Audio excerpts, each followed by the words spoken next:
Isso Você daí tem tem, isso várias daí tem, pesquisas em universidades que são financiadas exatamente, com o exatamente. intuito Agora de você, deturpar o marxismo. Esse você to- neomarxismo que é, surge hoje tem a ver com isso. sim, eu porque mas eu concordo contigo. Você tem projetos, né? Aí não vou querer entrar, isso não é teoria da conspiração, né? Isso é verdade. Projetos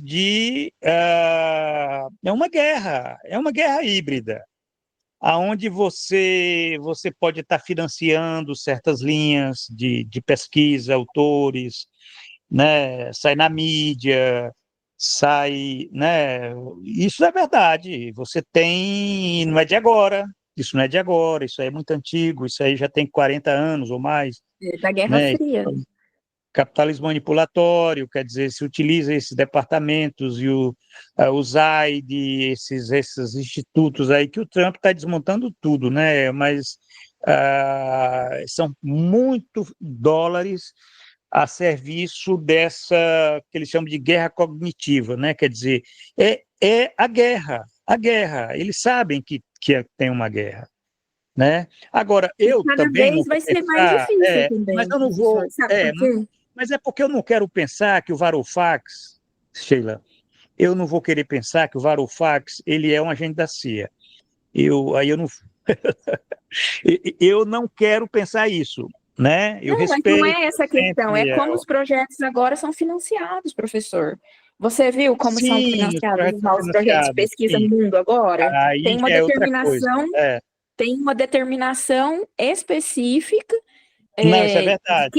que direciona para que determinadas formas de pesquisas vão poder fazer pesquisa e ter dinheiro para isso, outras não. Sim, isso é o desdobramento disso que a gente está falando. Mas eu estou falando assim, esse conceito de tecnofeudalismo, ele foi criado por esse economista grego, né? É, Varoufax, né? Eu não sei o nome completo e tal, que saiu até em livro, né? E é um cara de esquerda, um cara que do Siriza, foi ministro da Fazenda lá do governo do Siriza na Grécia, né? Quer dizer, é um cara que você não vai dizer que ele é, né? Agora, eu até poderia dizer o seguinte, que nesse caso, eu concordo contigo. Agora, nesse caso, é uma questão de você estar criando esse novo nome, né? Conceito, noção, não sei o que é, né?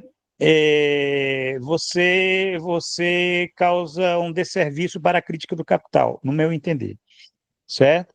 Agora, por exemplo, são intelectuais, a nossa crítica está só em intelectuais. Agora, eu concordo plenamente contigo. Isso aí, se a gente for para as linhas de pesquisa dentro das universidades, dos financiamentos, das bolsas, daquilo que eles incentivam, né? Open Society, tal, essas coisas todas, isso aí é indiscutível. Isso aí não é de agora, a CIA, né, o Pentágono eles têm lá um departamento lá desse tipo de guerra, né, guerra híbrida, guerra cognitiva, tal. Isso é de muito tempo, porque eles sabem que isso é uma ferramenta de guerra, certo? Está promovendo autores como Deleuze, Foucault, quer dizer, isso foi muito forte nos anos 80, né? Nos anos 80, 70, 80, né? Isso daí já tem até reportagens que falam nisso, né?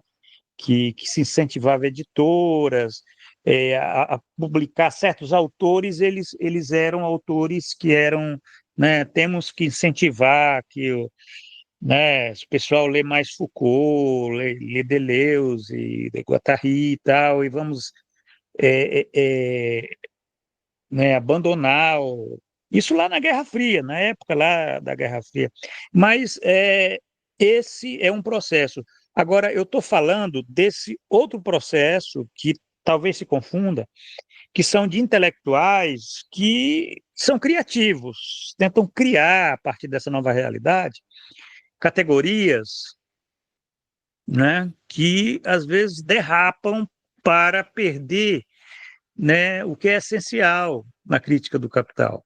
Agora, eu também não estou querendo ser ortodoxo, que a gente não possa criar. certo? A gente pode criar, por exemplo, ao invés de tecnofeudalismo, por que não tecnocapitalismo? Porque esse conceito de capitalismo, se você tira ele da corrida, você está cometendo um ato ideológico, assim como classe, entendeu?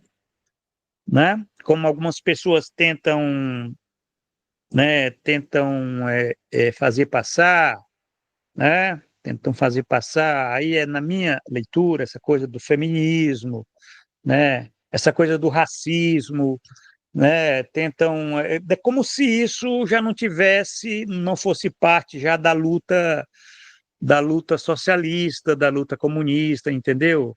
Que você não precisava ser, quer dizer, que se você era comunista, você não precisava ser feminista, certo? É, fazer a crítica do racismo, né? É claro que você tem, né, dentro do campo do marxismo, você tem muito, né, você tem machismo, tem sim, é uma questão cultural isso daí e tal, mas isso não dá direito a que você crie um campo, né, um campo de, né, é, epistemológico, né, que você vá a partir dele, você vai fazer a crítica do existente a partir dele, é isso? Quer dizer, você pode fazer a crítica do existente a partir do feminismo? Não pode, né? A partir desses autores que fazem, né, a crítica do racismo, né? Quer dizer, a crítica do capital, ela é o quê? O que é o capital? Né? Como é que você vai se... Quer dizer, é tentar resgatar o que eu considero clássico, né? Quer dizer, o clássico é desprezado, né? A gente vive hoje num mundo pós-clássico, né? Pós-clássico, assim, as pessoas não leem mais os clássicos, né? Não leem mais os clássicos, elas preferem os contemporâneos, os que estão dados aí no mercado, aquilo que é novo, né? Aquilo que é novo, tal, e a ignorância aumenta, né? Porque se você vê as boas coisas que são contemporâneas e que estão aí, elas são boas porque elas souberam ler os clássicos, né? Os clássicos é fundamental, isso em todas as áreas, né? Não é só no marxismo, não, vai na sociologia também, né? Vai na psicanálise, né? Vai nas várias áreas, entendeu? Quer dizer, aí entra naquela coisa que você falou aí do decadência ideológica da burguesia. A decadência, ela se aprofunda. Significa que os produtos da burguesia tá muito pior do que estava há 100 anos, né? Quer dizer, aquela economia que o Marx criticava, a economia vulgar, né, que ele contrapunha à economia clássica, né? Você tinha economia clássica e tinha economia vulgar, né? Você tinha economia neoclássica, tá? Hoje a coisa não é nem mais economia, é uma é um, é uma religião de mercado, entendeu? Não é nem mais uma é, é, é, você tem uma decomposição dessas formas ideológicas, né, que são pós-clássicas, mas há muito tempo isso daí, né, porque a decadência ideológica da burguesia, ela começa lá na metade do século XIX, né, e ela avança pelo século XX, chega até nós aqui, Ada, né, você tem já no começo do século XX uma crise das ciências, uma crise né, o irracionalismo. As formas de racionalismo hoje são muito mais profundas do que eram há 100 anos, né? Basta ver aí fazer uma pesquisa antropológica aí para ver o que é que está né, o que é que está no mundo aí, né? Coisas que você nem, né? O fascismo é fichinha. O que os sionistas fazem lá na faixa de Gaza Gente, é fichinha. Hitler vai para o jardim da infância, entendeu? Quer dizer, você tem um aprofundamento dessas formas. E, nesse caso, é por isso que a necessidade de retomar os clássicos, né, de recuperar, de zelar, mas não de um modo que não se crie, né? Porque também corre-se o risco de você ficar só nos clássicos, ficar só lendo, né, os clássicos e achando que eles podem já conter a solução dos problemas do nosso tempo histórico, e não tem, não tem. Quer dizer, você tem que, ao Mas mesmo assim, não ser tem sido criativo. não, sim, concordo, mas não tem sido um caso isolado, né? Esses dias eu vi uma crítica do Eleutério, aquela Jodie Dean. Ela escreveu um artigo Pois From não é? Neoliberalism to Neofeudalism. Quer dizer, a mulher quer pular do neoliberalismo para o neofeudalismo, Pois assim, é. sem Não, tem nenhuma as coisas. rigor Agora, eu condeno, categórico ó, nenhum, é, categorial nenhum. eu condeno, eu também é o seguinte, a crítica que nós fazemos também é quem é os canais que, né, que dão espaço para esse tipo de prática ideológica, entendeu? Quer dizer, editoras, blogs, esses canais que supostamente de esquerda, né? Por exemplo, eu tenho uma crítica à editora Boitempo, né? Boitempo Aí Editorial, eu tudo também. bem, Boitempo Editorial é uma empresa capitalista. A Ivana Dink é uma capitalista. Eu não nego isso aí, não tem problema. Ela tem que ganhar dinheiro, se ela não ganhar dinheiro, ela não consegue publicar aqueles belos livros, né, de Lukács, né, tá publicando a Estética agora. A gente deve muito aí. Mas eu acho que ela prestou um desserviço à luta ideológica quando ela abre espaço para autores que eu penso que não contribuem para essa posição que eu estou te colocando aqui, a questão dos clássicos, entendeu? Quer dizer, os clássicos. Agora, o risco dos clássicos é você ficar naquela linha, e nós temos uma esquerda aqui no Brasil, uma esquerda, porque o Brasil é o seguinte, aqui você tem muita facilidade em transformar em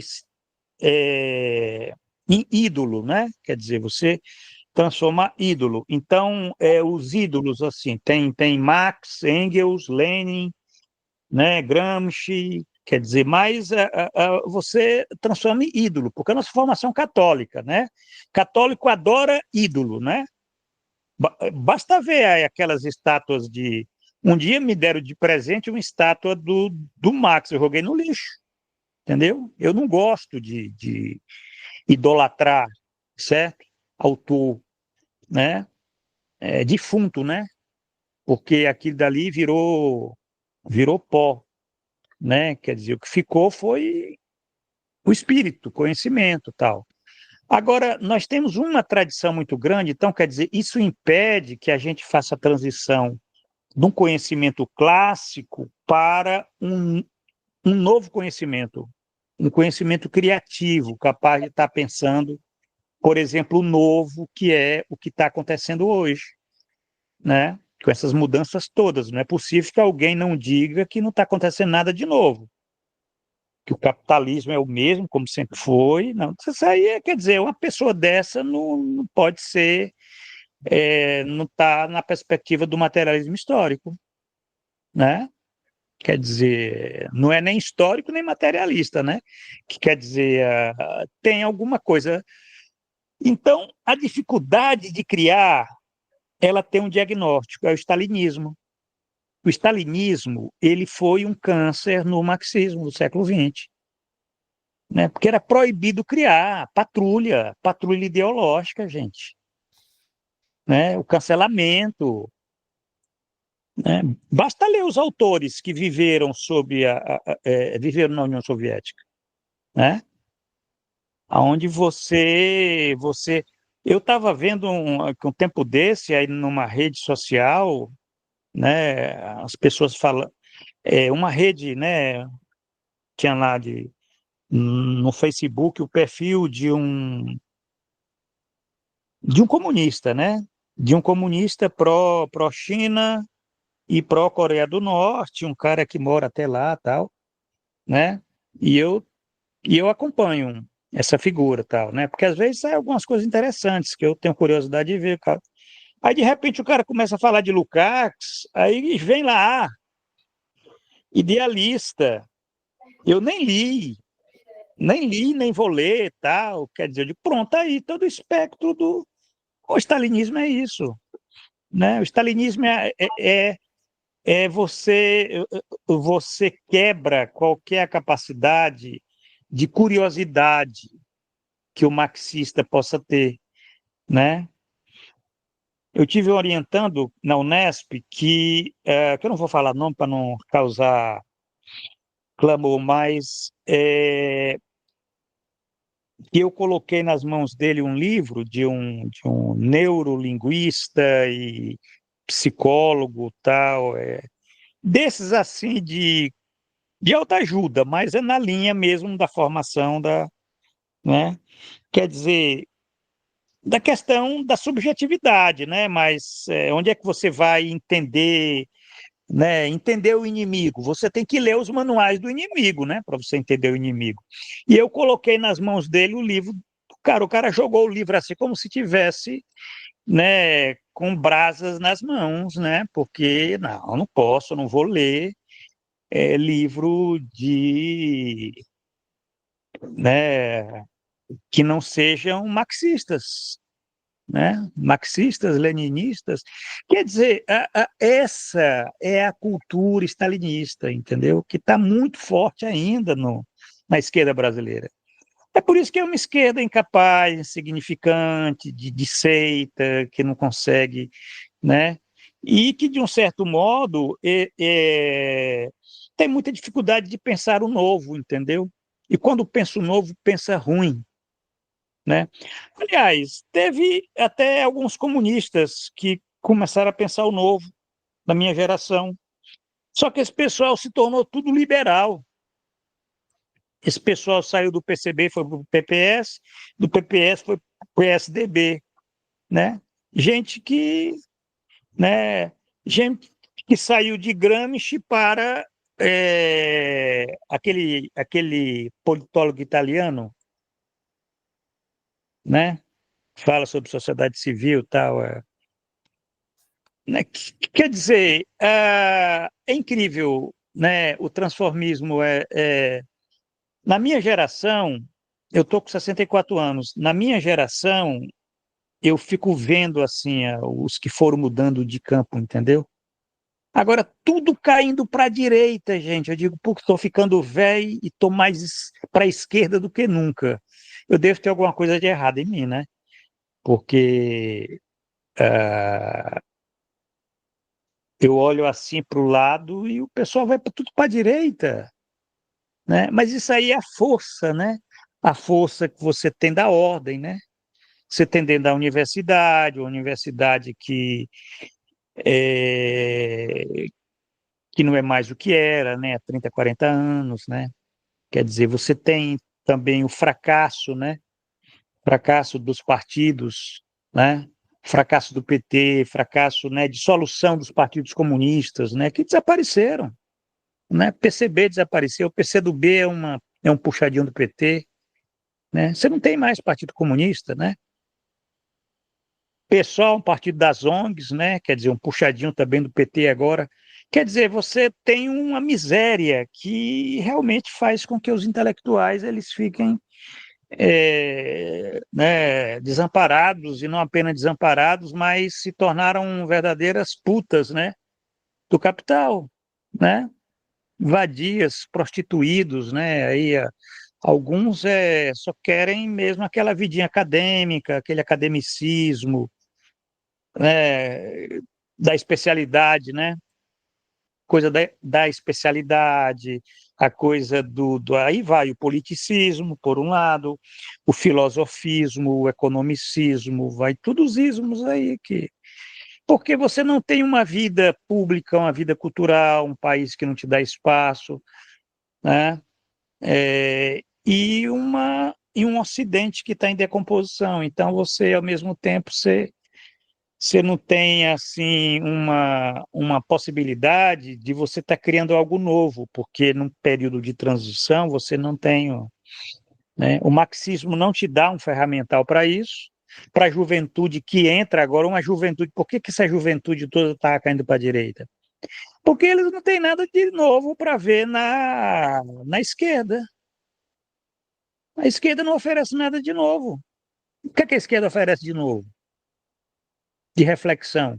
Aí o pessoal cai no pós-modernismo, cai nas diferentes vertentes aí de existencialismo, né, de racionalismo. O Lukács falava existencialismo e racionalismo, as duas grandes tendências, o neopositivismo, né, a coisa das especialidades. Eu acho que muito dos autores aí que vão para uma abordagem marxista tem esse problema, né, de traduzir os conceitos ali, de ficar muito preso, talvez.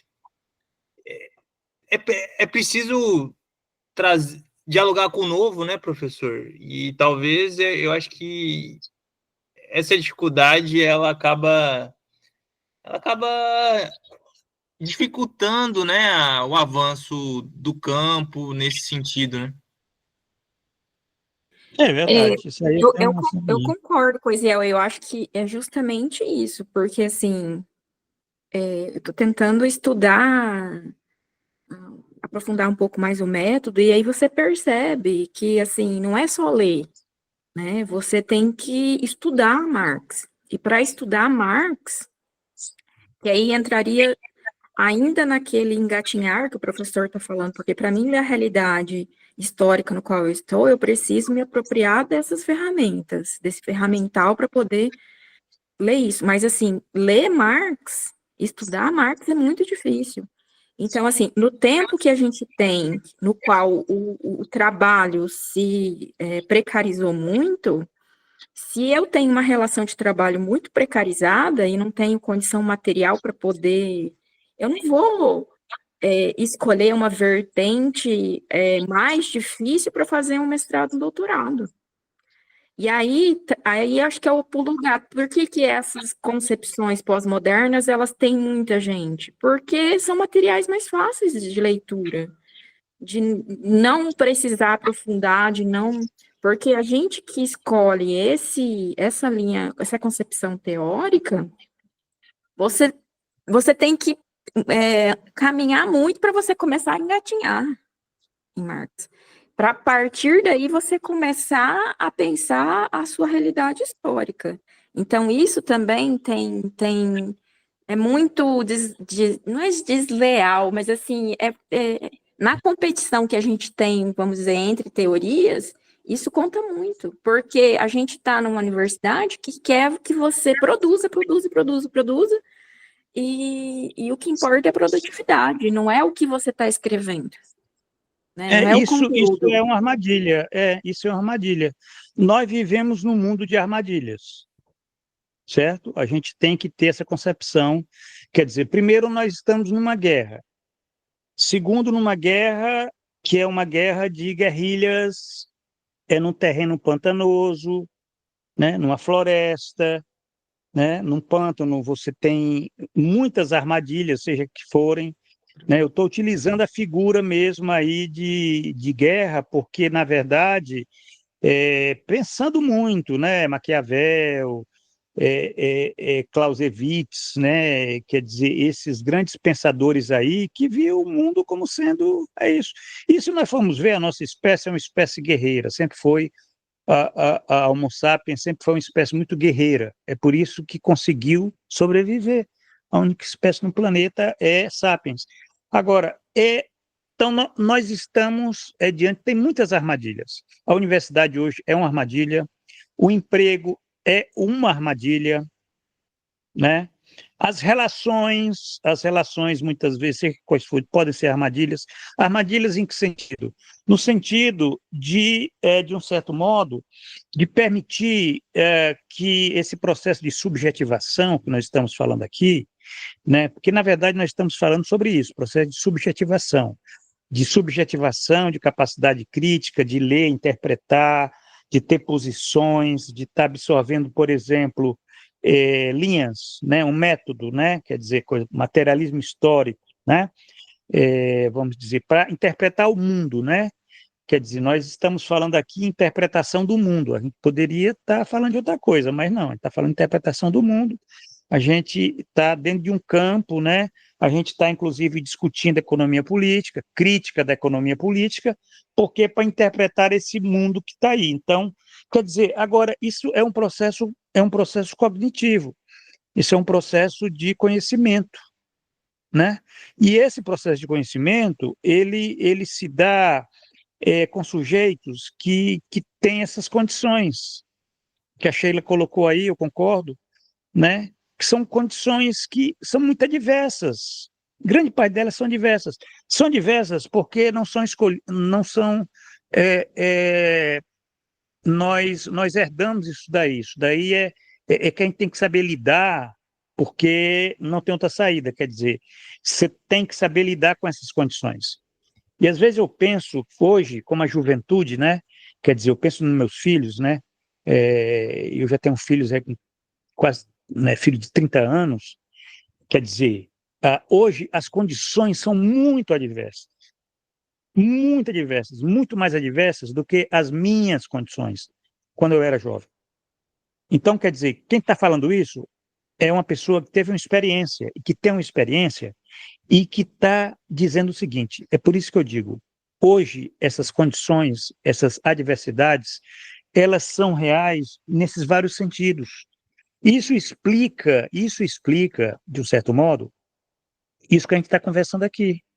Essa dificuldade de se formular um projeto de emancipação social, né, de uma praxis política que possa estar à altura daquilo que a gente está conversando, porque as condições são muito adversas. Essas condições para essas novas gerações que estudam, que trabalham, que consomem, que se relacionam, né, as adversidades, inclusive que se inserem dentro de territórios, né? Vamos falar de territórios agora, né? Quer dizer, o Eziel está no Canadá, né? Nós estamos no Brasil, né? Então, quer dizer, você tem inserções, mas as armadilhas são comuns a todas as situações.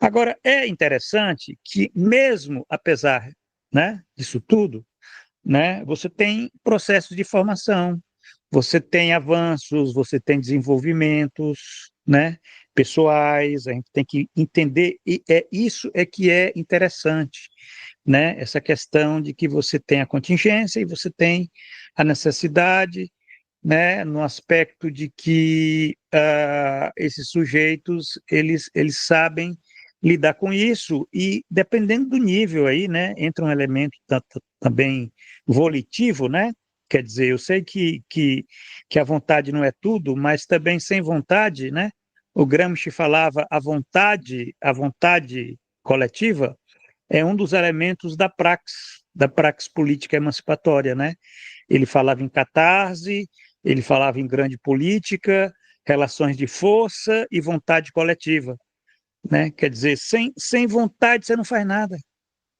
Sem vontade você não faz nada. Então, eu vejo que as pessoas, né, e vamos falar os níveis, né, individuais, no campo, né, da vontade, né, você tem avanços ali e acolá, tal, né, mudanças, perspectivas, inclusive, né, agora dentro de um campo de crise muito profunda, né? Eu tenho encontrado pessoas que eu nunca vi, nunca conheci, que estão se dirigindo a mim perguntando, professor, o que é que o senhor acha? O que é que vai acontecer com o mundo e tal? Quer dizer, o que é que levou essas pessoas a se dirigirem a mim para fazer essa pergunta? Porque estão perdidas, elas estão vendo um mundo que está desabando, né? Um mundo social, né? Né? O imperialismo, né?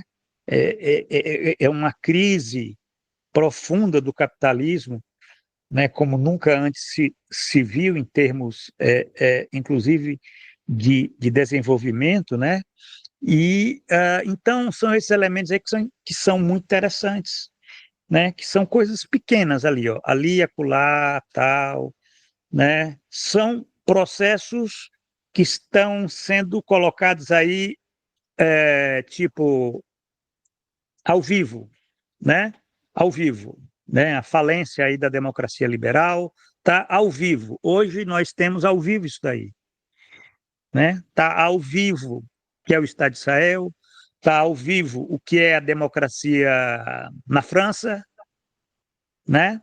Na Alemanha, né? O que é os Estados Unidos, o que é, né? Quer dizer, que não tem mais nada oculto assim, quer dizer, aquilo que estava antes tinha uma certa mística, que, né? Então, eu acho que a gente tem condições, de que, tendo vontade, a gente consiga, né, tá fazendo esse movimento, né, muito interessante de criar, né, reflexões novas para pensar esses problemas que são velhos.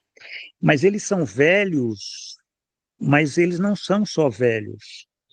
Eles são velhos sob novas formas que estão expondo a velhacaria deles, né? Quer dizer, expondo, a coisa está exposta, a democracia liberal está nua. Ninguém acredita mais aqui no Brasil, por exemplo, né? Vamos pensar aqui, trazer para a nossa terrinha, que eu acho que talvez seja até mais fácil. É o caso, por exemplo, do nosso governo, né? Do governo nosso, assim, né? Mas é do governo Lula, né? Quer dizer, do lulismo. O lulismo está exposto, está nu, né? Quer dizer, todas aquelas ilusões, aquilo tudo tal lá, que não tem mais nada, tá tudo muito claro, né? Pelo menos para mim. Talvez eu tenha me iludido muito aí, mas não é só isso. É que você tem, na verdade, uma crise das instituições, uma crise do Estado, né, do Estado neoliberal. O Estado neoliberal, ele tem aí décadas de existência, né, aqui no Brasil, mas agora ele está numa crise, uma crise muito profunda, uma crise que ainda vai assumir dimensões políticas, hein? Mas é uma crise no sentido, se você for olhar com calma para algumas tendências de desenvolvimento, são coisas muito. Eles estão vendo ainda o que é que eles vão fazer com isso, porque o que vem por aí não é fácil. Não é fácil, porque eles têm que ter, para eles poderem dominar, eles têm que ter uma direção. E o problema é a direção, não é a dominação. A dominação eles podem dominar, eles podem fazer uma ditadura como já tenha, né, fazer uma ditadura como tem no Peru, como tem no Equador, como tem, né? Mas aqui no Brasil é mais complicado. Aqui no Brasil é mais complicado você montar uma ditadura perfeita, né? Você pode até fazer, mas é mais complicado, principalmente nessa época aí das redes sociais, tal. Mas o fato é que as contradições estão à flor da pele, entendeu? As contradições estão à flor da pele, e isso é uma coisa maravilhosa. Para mim, só isso daí, só em viver para estar vendo, né? A gente começou falando aí sobre o Vaticano, né? A gente fica imaginando, olha que coisa, que é que vai sair daí, porque o que é que o Vaticano vai escolher para estar conduzindo essa instituição secular, né? Decadentíssima, que é a Igreja Católica, né? Em 2000, né? A partir de 2025, né? A gente fica até imaginando assim o que é que imagina o que está fervendo lá por dentro, né?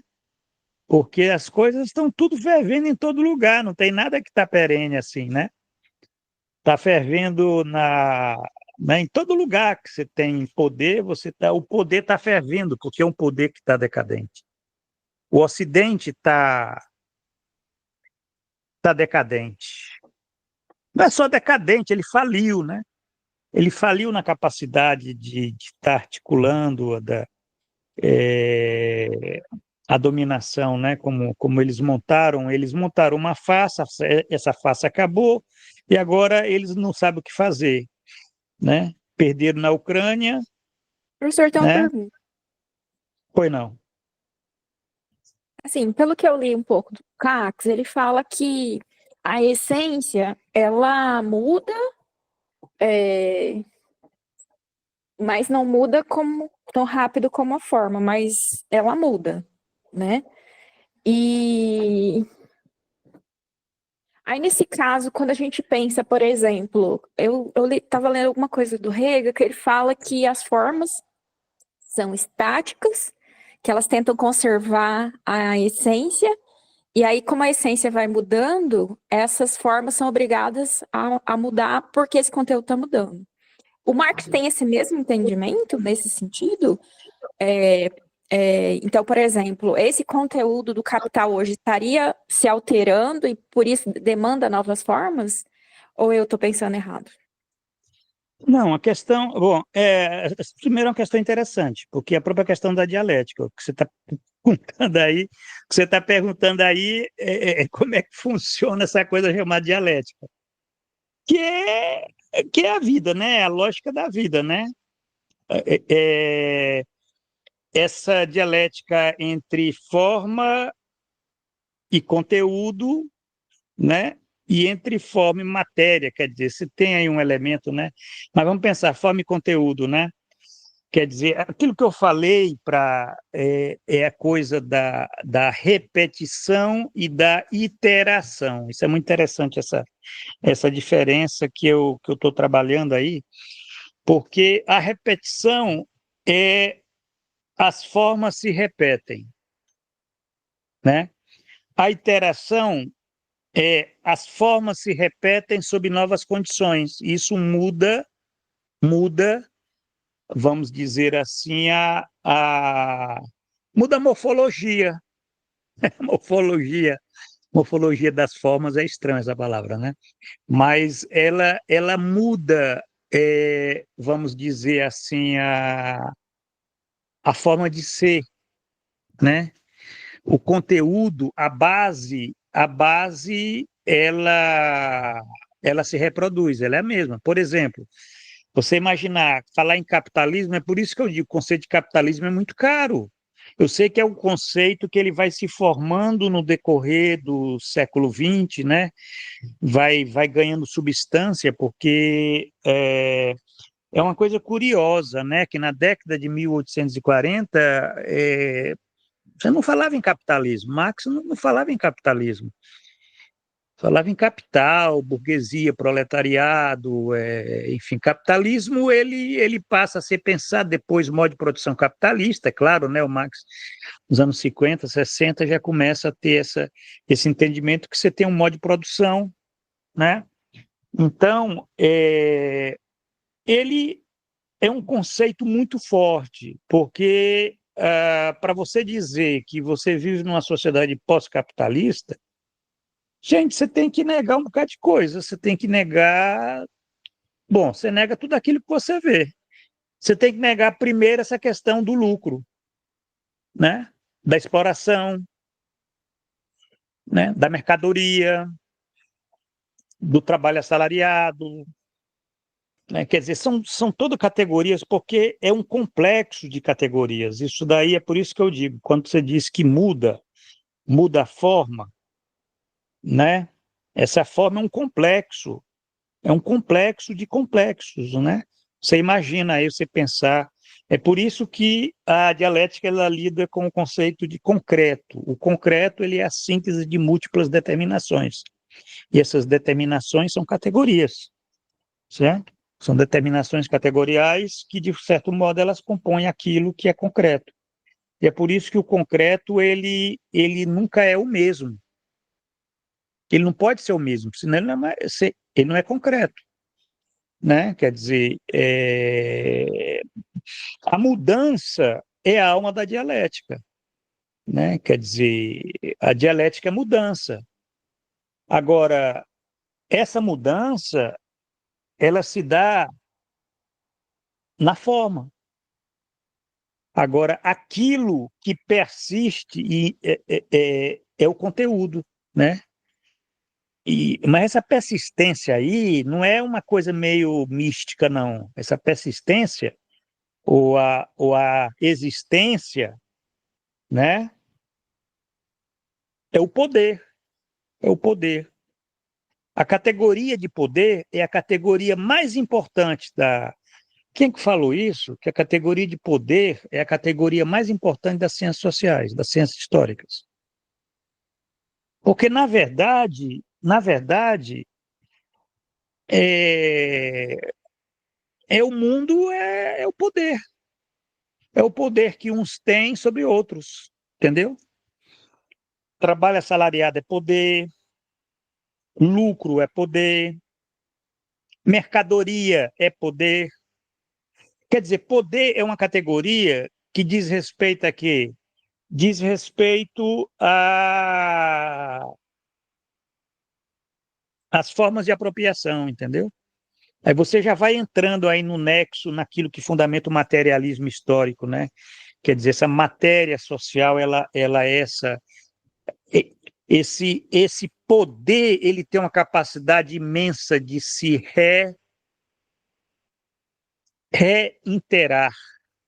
reiterar, olha só, reinteração.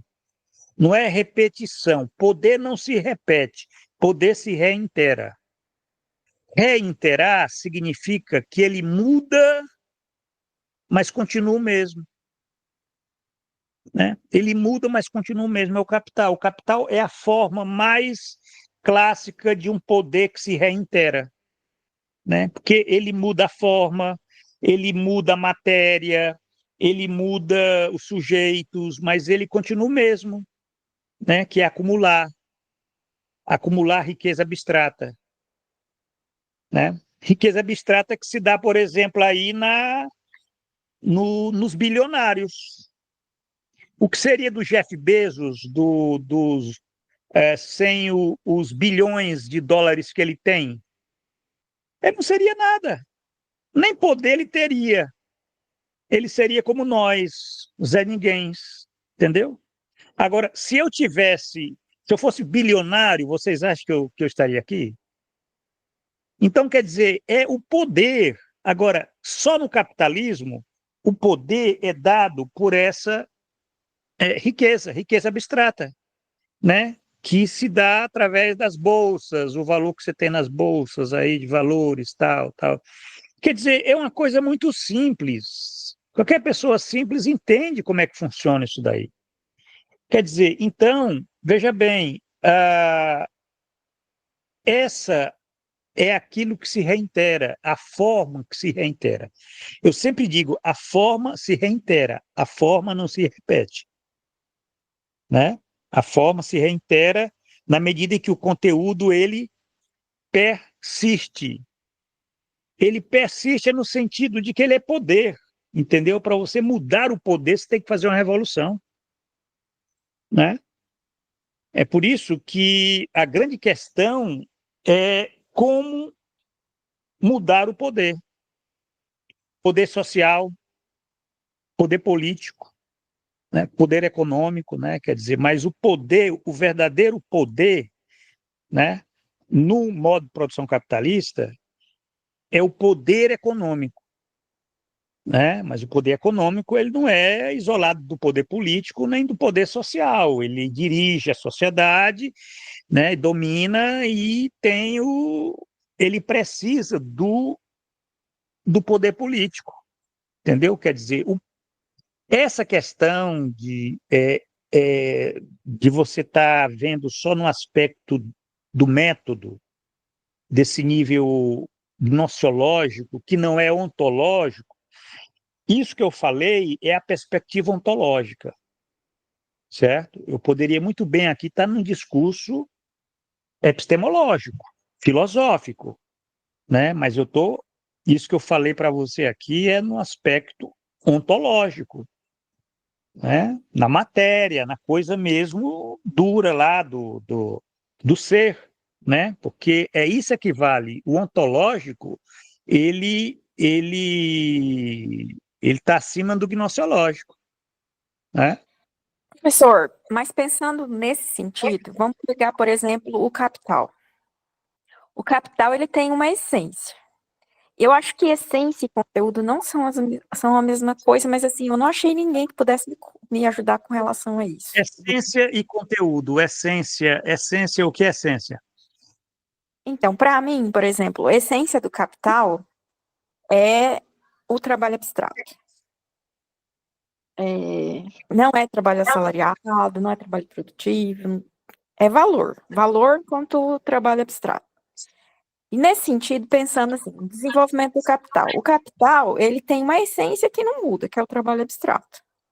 Mas no seu desenvolvimento histórico, ele vai se alterando, né? Você tem, por exemplo, pensando em poder, você tem classes dentro da história do capitalismo, pensando classes dentro da burguesia, né? Aí nas suas frações internas da burguesia, que vão alterando o poder por conta da própria transformação desse capital. Você tem um capital comercial, você tem um capital financeiro, você tem períodos históricos com dominâncias de capitais distintos, até por conta da automatização desse capital, que vai se transformando em outros tipos de capital, como alguns autores defendem hoje como capital fictício. Então, você tem uma essência que permanece, mas que, ao mesmo tempo, essa essência também vai mudando, vai fazendo com que novas formas vão se pondo na sociabilidade para atender essas necessidades de desenvolvimento dessa essência, né? Porque ela não Sim, pensando, onde é que está o problema? ela não é estática, porque se a gente pensar numa essência estática, acho que a gente cai naquilo que o Marx estava criticando do Aristóteles, enfim, das outras concepções. Aí já é metafísica, aí já é metafísica. Aí, Mas eu tento fugir da metafísica e tento fugir desse gnoseologismo que, vamos dizer, eu não sei onde é que leva isso, né? não, Porque essência e aparência, você está falando de essência e conteúdo, né? Conteúdo e forma. Não, né? porque Dizer, tem dentro eu acho que eu não consegui chegar nos autores ainda, ler tudo. Não, mas vejo o movimento do raciocínio dos autores, né? Porque eu acho que conteúdo vão ser as propriedades que as determinações que contém em si, por exemplo, uma categoria, né? Então, uma categoria, por exemplo, ela vai ter propriedades e determinações históricas que a constituem, mas não quer dizer que eu determino qual é a essência daquela. Eu tenho algo que caminha na história, que ela não muda como as formas, né? E aí é a disputa desses contrários dentro dessa unidade contraditória. Mas eu pergunto... que na verdade... Por exemplo, pensando em trabalho assalariado, né? Até por conta pronto. Trabalho assalariado, o Eziel entende aí. Então, por exemplo, ele não é a essência da forma capital, né? Vamos dizer assim, do ser capital. Ele é a forma com qual esse trabalho abstrato se manifesta. Ele pode, historicamente, num determinado momento histórico... O que é o trabalho abstrato? Mudar, né? Então, mas o que é o trabalho abstrato? Oi? O que é o trabalho abstrato? Trabalho abstrato, para mim, é o trabalho alienado. Mas o trabalho assalariado não é trabalho alienado? É o trabalho alienado, porque abstrato em que sentido? Porque num determinado momento histórico, aquelas qualidades úteis e concretas do trabalho são abstraídas, né? Ou seja, são retiradas, e aí é o processo de alienação. Eu entendo isso. Não sei se está certo também, mas eu entendo isso. Eu tenho uma leitura mais... uma leitura mais chão disso daí, né? Eu tenho uma leitura mais chão disso daí. Eu penso, por exemplo, que você teve uma acumulação primitiva, você teve uma expropriação, você teve... Quer dizer, eu coloco sangue, suor e lágrimas nas categorias. Eu tento sair dessas palavras, desses conceitos, eles têm que ter vida. Se não tiver vida, eles não servem para nada. Não, né? eles têm, então, que estão no nível de abstração mais elevado. Olha Eu só, o gosto Marx, assim. ele acaba o último capítulo do Capital, livro 1. Você sabe do que ele trata lá, né? Ah, o 24º, ser acumulação primitiva. É, Sim, é o já li. capítulo onde você tem sangue, suor e lágrimas. Porque Sim, todo sim. o resto dos capítulos é tudo na base vamos dizer, daqueles elementos desantropomorfizados, né? Você não tem, é tudo, você tem uma alienação ali em categoria. As categorias são esvaziadas dessa. Então, quer dizer, aí você fala assim, trabalho abstrato, como se existisse trabalho abstrato, sem você pensar, por exemplo, vamos pensar na expropriação dos camponeses lá no século XVIII, né, expulsos de suas terras, jogados aí a livres como pássaros, né? Muitos se tornaram vagabundos, não conseguiram se adaptar, morreram, passaram fome, outros foram presos lá nos asilos lá para os pobres, outros entraram trabalhar no sistema fabril, daquela forma. Ler um pouco Thompson aí ajuda, né, a entender aquilo é trabalho abstrato, né? Trabalho abstrato é essa força do capital que alienou, né? Eu penso assim, eu penso nesse poder que o capital teve de fazer isso. O capital, quem era capital? Aqueles capitalistas, porque o dono daquelas terras eram os capitalistas. Na Inglaterra, o capitalismo ele nasceu primeiro no campo, depois foi para as cidades. Mas aquelas terras ali eram terras é, é, de capitalistas e que expropriaram os arrendatários, né, para criar ovelhas e jogaram essas pessoas aí ao Deus dará do mercado de trabalho. Isso é trabalho abstrato. Ali você tem, na verdade, abstração. Abstração é isso. É você transformar aquilo em nada. Aquelas pessoas se tornaram meramente, né, números. Por exemplo, é como números. O que é que o IBGE fala? O IBGE fala que tem 650 mil sem teto no Brasil. Isso é algo abstrato. É abstrato, porque, na verdade, são pessoas, não são números, né? Então, o trabalho abstrato, ele tem essa dimensão. É trabalho alienado, você tem razão, trabalho estranhado. Trabalho Tem uma dimensão, acho que estranhado. muito, muito prática, né, do trabalho abstrato. É claro, você tem um nível de abstração, né, inclusive aí na perspectiva da teoria do valor mesmo, né, um conceito, É o assim, fetiche, né? O é valor é um o fetiche, conceito, né? é um conceito importante para a teoria do valor até, né, o desenvolvimento da concepção de trabalho abstrato. Mas, assim, de maneira simples, assim, como que a gente pode ver isso? Prática. O preço do trabalho, o salário. É uma dimensão extremamente quantitativa Sim, de um é uma aspecto, abstração. de um elemento fundamentalmente qualitativo, né, que é a força de trabalho, que é Exato, subjetividade, que é, é uma né, abstração. então É uma você abstração e converte todo esse universo, né, a força de trabalho vivo, em um aspecto desprovido, né, até de no aspecto monetário, né? Quer dizer, não tem nada mais quantitativo, abstrato do que o dinheiro. generalizado, né? Você tira o que tem de singular, É, de vida no é, trabalho. e isso é que é o capitalismo, é o poder do abstrato. O abstrato é o seguinte, é o dinheiro, isso que você falou, o salário, né? E, aliás, é abstrato, mas não tem nada mais concreto do que, Sim, do é uma que o abstração salário, concreta. é, do que ele significa na vida concreta. Eu tenho um traço, eu como pensador, eu tenho um traço muito fenomenológico.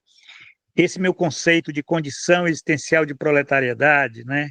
Quer dizer, eu parto da vida, eu parto daquilo que é vivo, da experiência vivida, percebida, talvez de tanto ver filmes, né? Filmes realistas, neorrealistas, tal.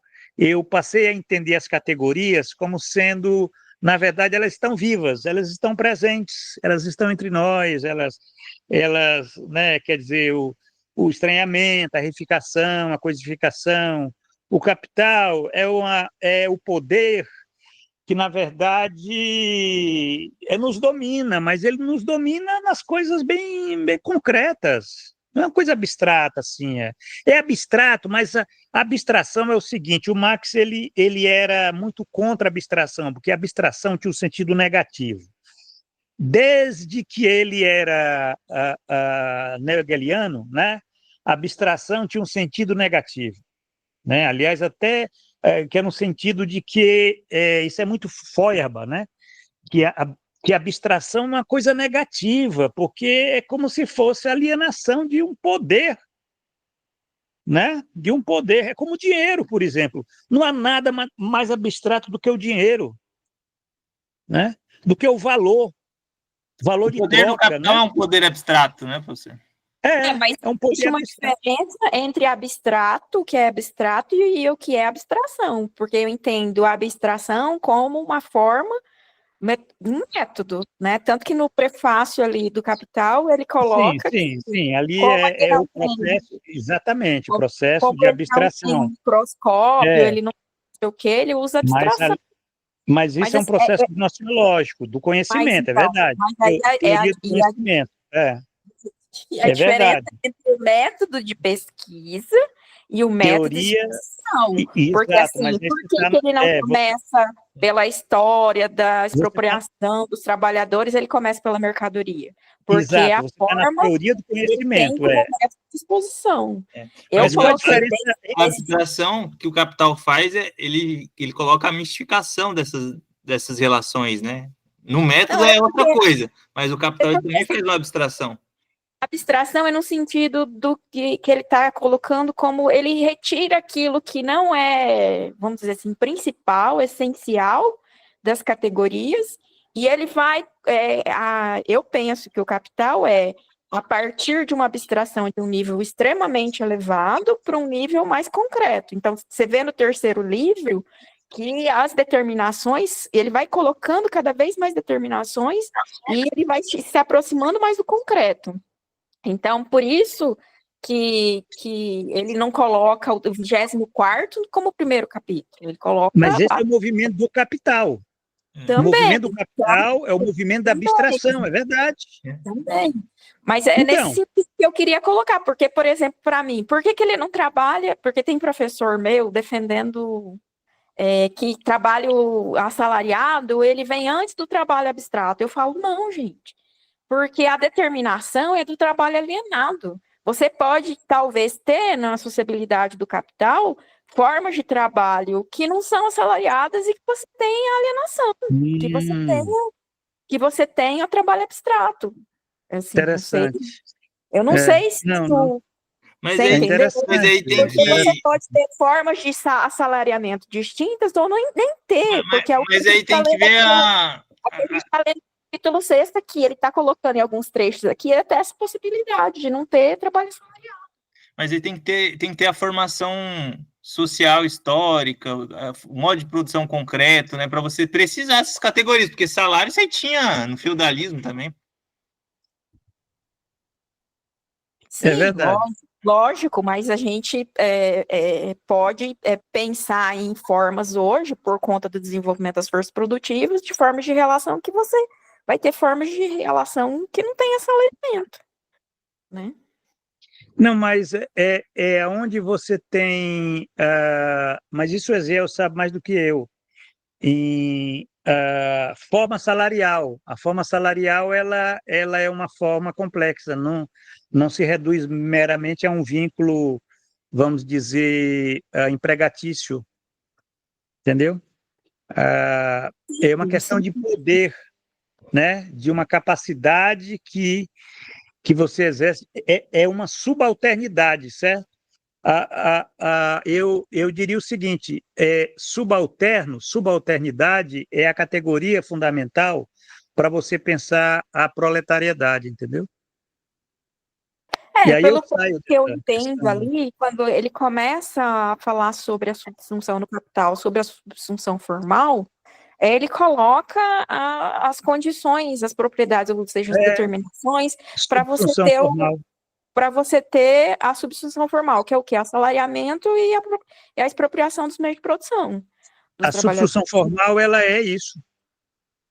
A substituição formal ela já é o fundamento da subalternidade, embora ela não, né, quer dizer, a realidade não se reduz ao fundamento, né? Mas para haver subsunção real, você tem que ter a formal. Agora, na origem, o capitalismo, historicamente, né, ele cria as condições, na medida que ele expropria, né, para a subalternidade, né? Mesmo formal e depois real, né? Sim, Porque na medida que você tem a máquina, aí você tem a substituição real. mas a determinação é a alienação, né? Sim, Você a precisa alienação ter, ela está na você origem do precisa ter, processo, né? você Ela está na precisa, origem, né? então, você precisa ter um trabalho alienado, ou seja, um trabalho abstrato, para que você tenha condições de ter o trabalho assalariado. Então, eu penso numa relação ali de condição, né, de reciprocidade entre as categorias, que há uma determinação do trabalho alienado, né?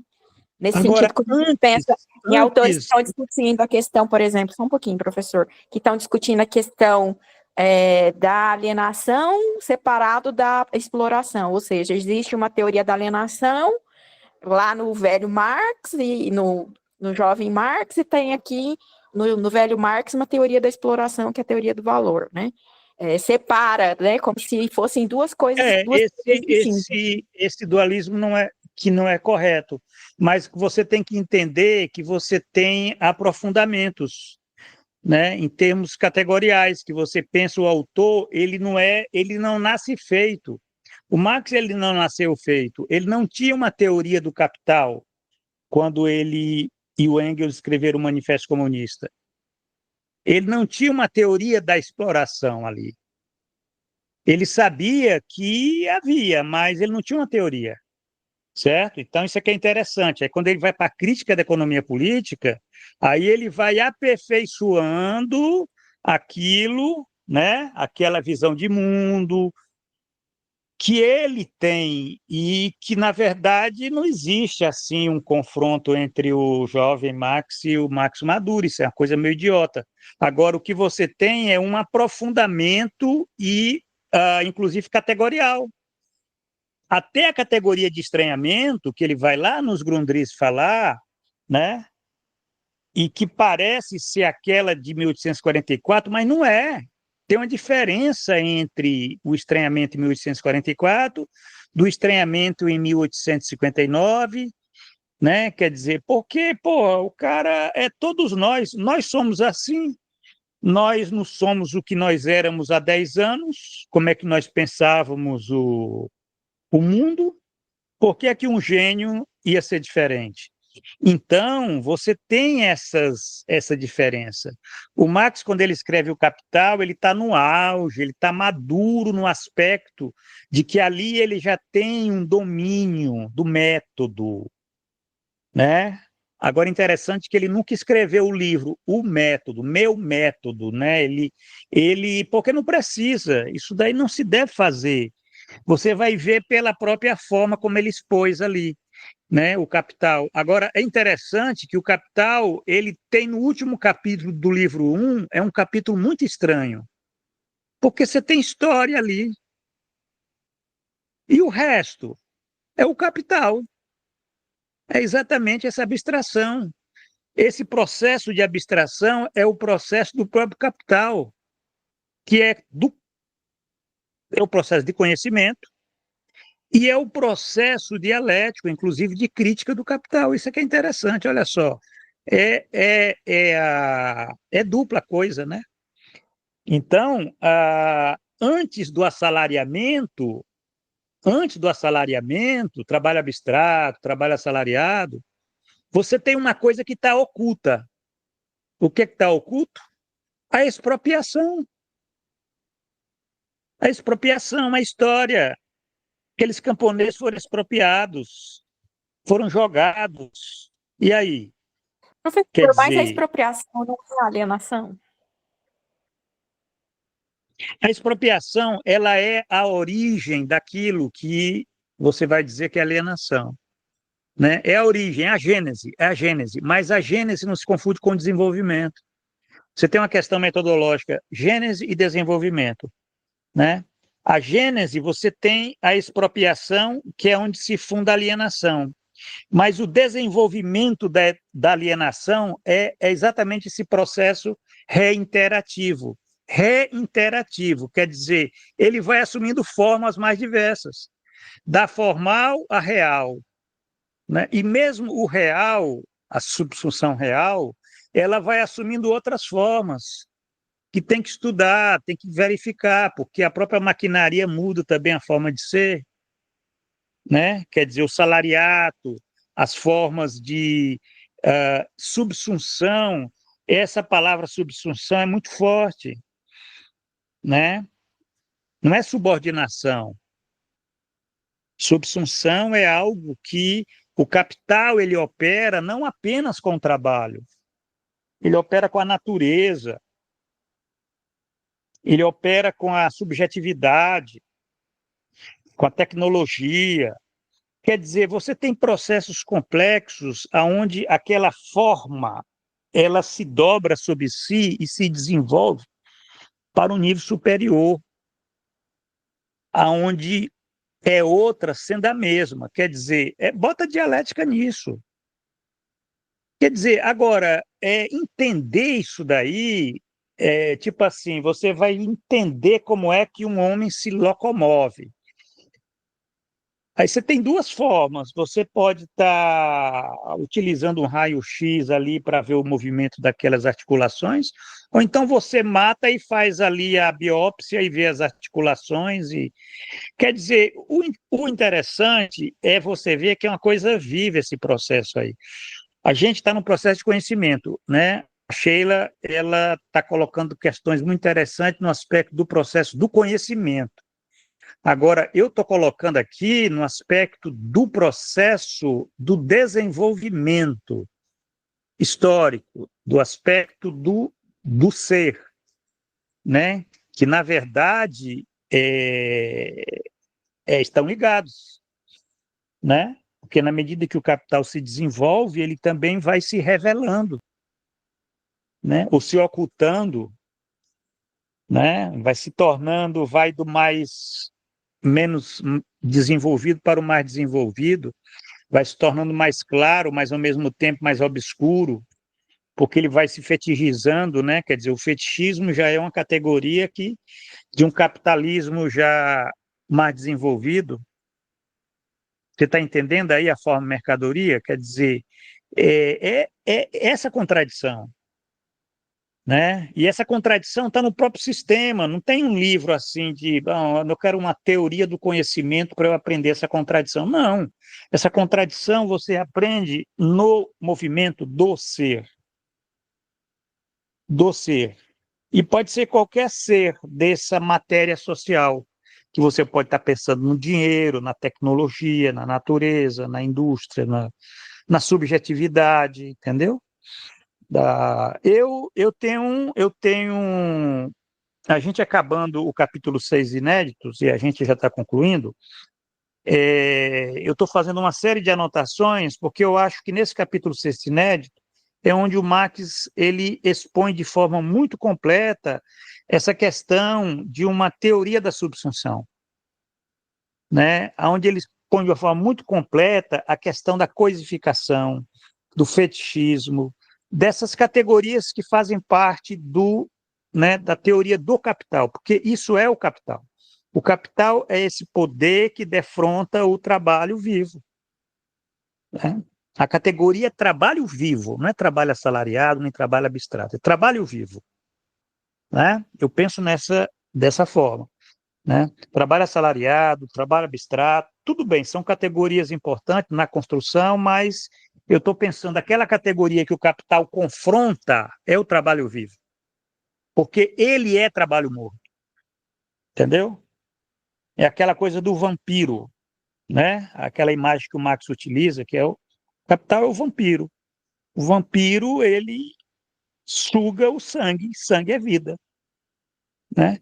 Quer dizer, esse é o sentido dado pela própria teoria do estranhamento. Entfremdung, quer dizer, o poder que que defronta o trabalho vivo. É o capital. E sim, mas Isso e o que é o capital do ponto de vista do trabalho abstrato? É o é nosso esse trabalho. poder que defronta. Não, é o trabalho morto. É o trabalho morto. Mas o que é esse trabalho morto? É o capital variável, o capital constante, são os meios de subsistência, é a forma mercadoria, é a mercadoria, é o dinheiro, pronto, vamos dizer o dinheiro. Pensando O dinheiro. ontologicamente, o que é esse trabalho morto? O que é esse trabalho abstrato? É o nosso trabalho. Dinheiro é a forma monetária. É o próprio ser humano que põe esse trabalho historicamente. Não existe O ser humano. resultado Você tem a forma monetária. O capital, ele aparece em forma monetária. É o resultado histórico das nossas, vamos dizer assim, entre necessidades e liberdades e possibilidades do ser humano historicamente, ontologicamente pensando no ser social, foi o ser humano que pôs historicamente essa forma de trabalho, né? Não que eu não falo em ser humano. Como que a gente Sheila, chega nesse trabalho? Porque o que é o capital? É o trabalho. É o trabalho abstrato. Não, do capital é trabalho morto. Vamos, ontologicamente falando assim, é trabalho morto. Agora, o que é trabalho morto, se a gente for pensar, é esse complexo de categorias que constitui o sistema, né? Porque é trabalho morto, por exemplo, se você for pensar o capital variável, salário, certo? Ali é uma parte do mais-valor, certo? Que é utilizado para pagar, quer dizer, tem toda uma função naquele processo.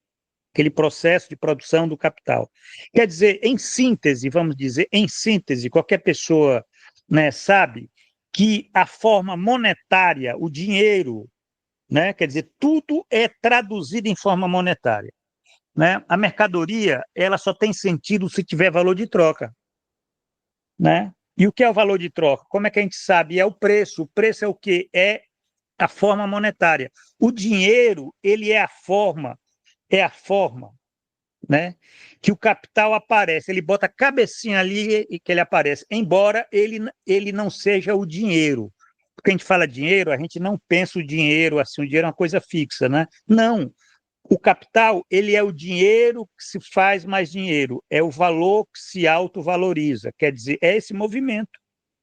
Isso o Jeff Bezos sabe, o Mark Zuckerberg, o Bill Gates, todo capitalista sabe disso, que ele não pode ter o mesmo valor todo ano, certo? Quer dizer, todo capitalista, isso é o capital.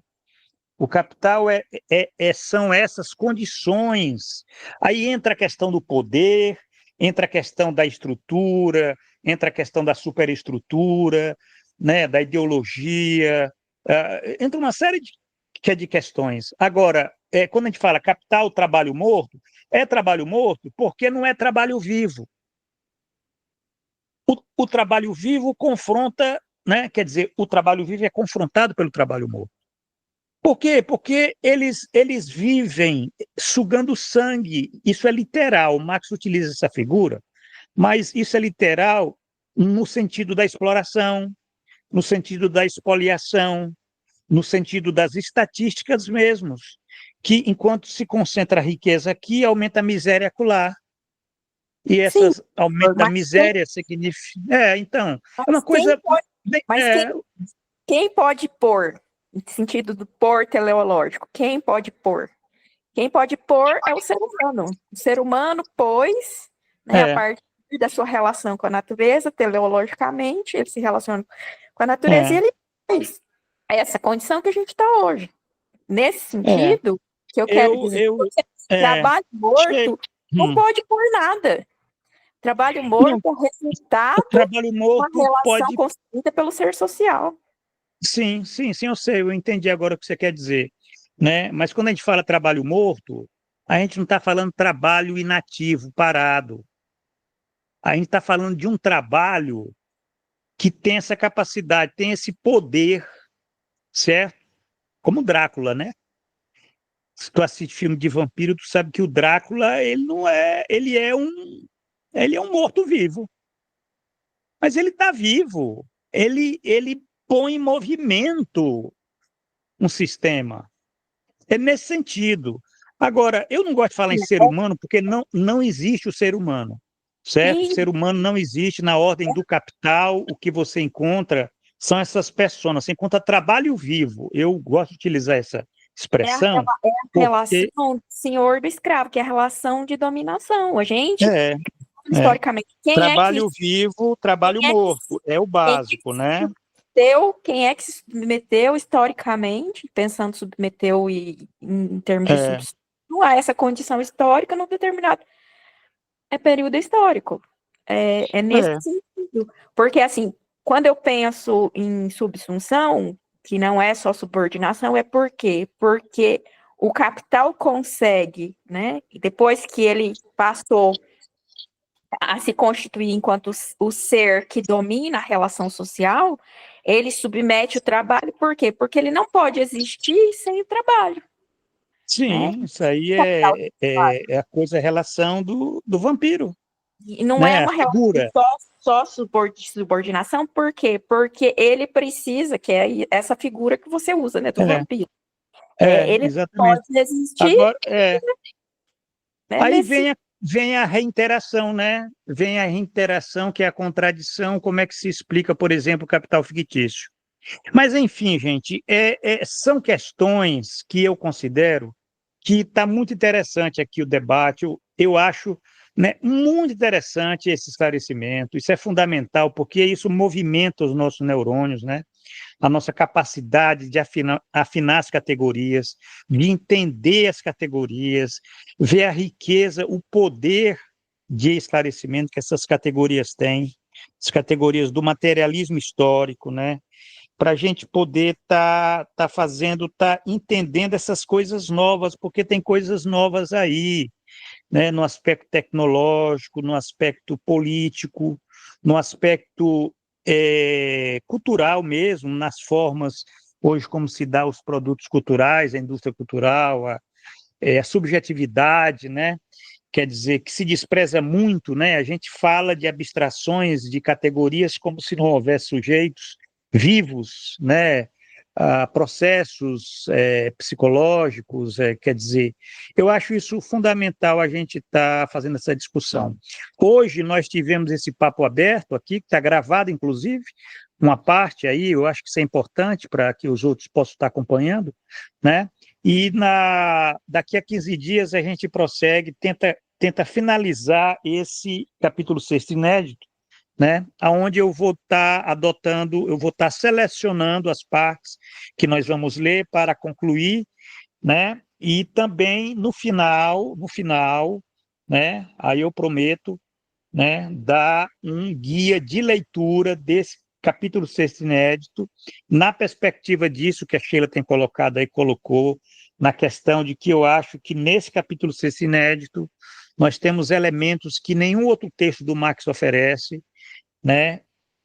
De uma teoria do estranhamento, né? É esse elemento que eu estou tentando, né, colocar como sendo fundamental, teoria do estranhamento, porque a teoria do estranhamento ela é fundamental para pensar a construção que Marx fez, inclusive da crítica da economia política, né?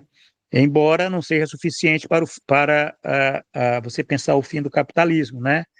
Porque você precisaria de uma teoria da praxis, mas uma teoria da praxis ela não existiria sem uma teoria do estranhamento.